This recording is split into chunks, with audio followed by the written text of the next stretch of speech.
on. I can't help the pallid flesh. I'm ginger, for fuck's sake. Hello, Sheffield, you alright? Oh, you're lovely. Are there any parents in the room? Oh, you all sound so tired.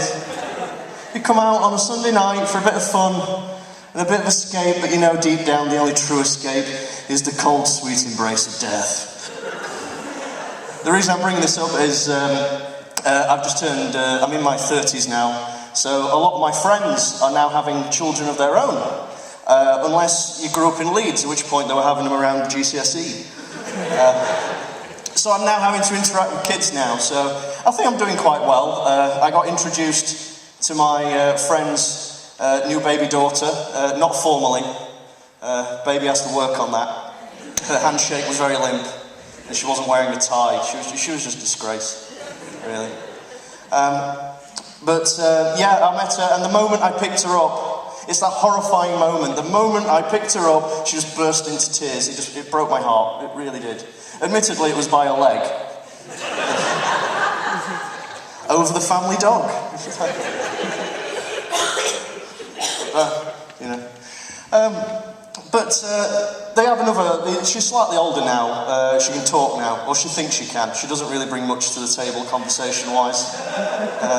She keeps wanting to talk about the colour pink and jumping. I keep trying to bring it round to the situation in Europe, but she's not going for it, really. She likes to play like the animal game. I don't know if you know it.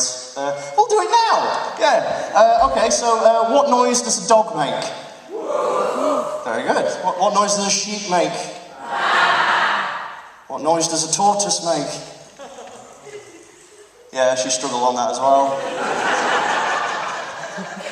I know what noise one makes when you accidentally step on it.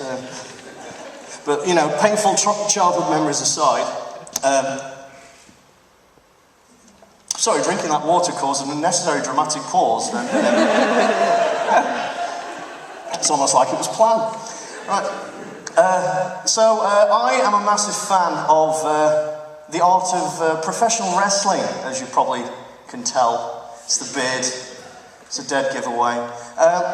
And whenever I tell anyone this, the instant reaction I always get is, Phil, you know it's not real. Star Wars isn't real. Watch Game of Thrones isn't real.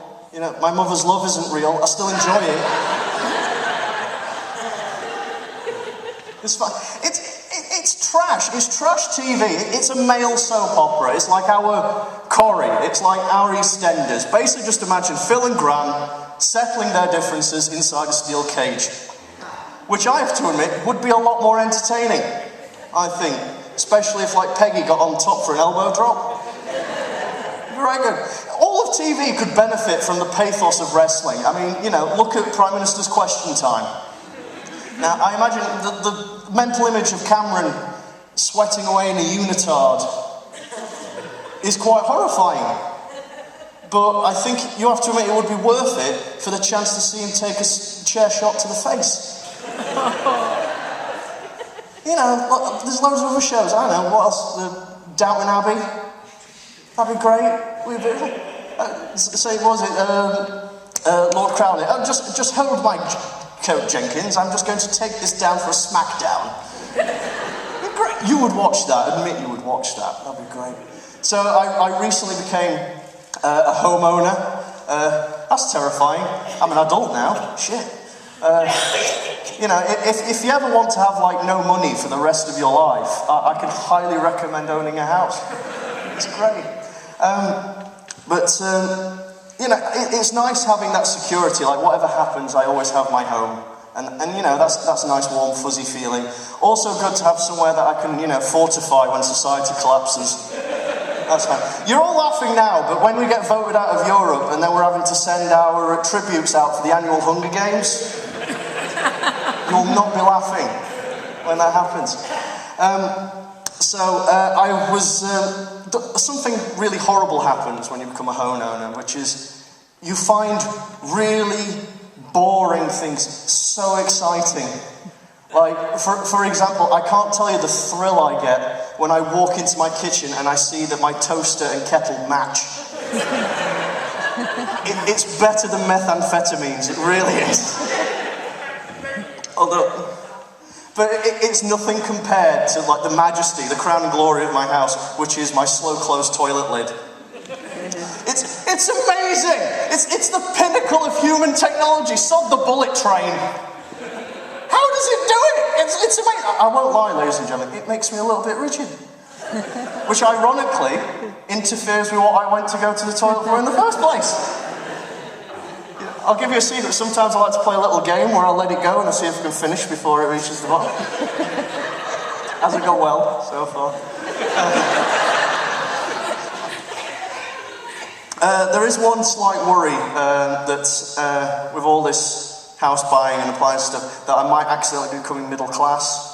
I'm always worried about that. It starts off slowly. I noticed when I went the other day into the pantry. Firstly, I have a pantry. Where did that come from? I swear it wasn't there when I moved in.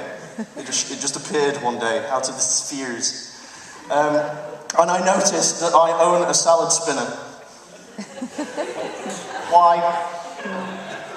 You know, I enjoy the odd salad.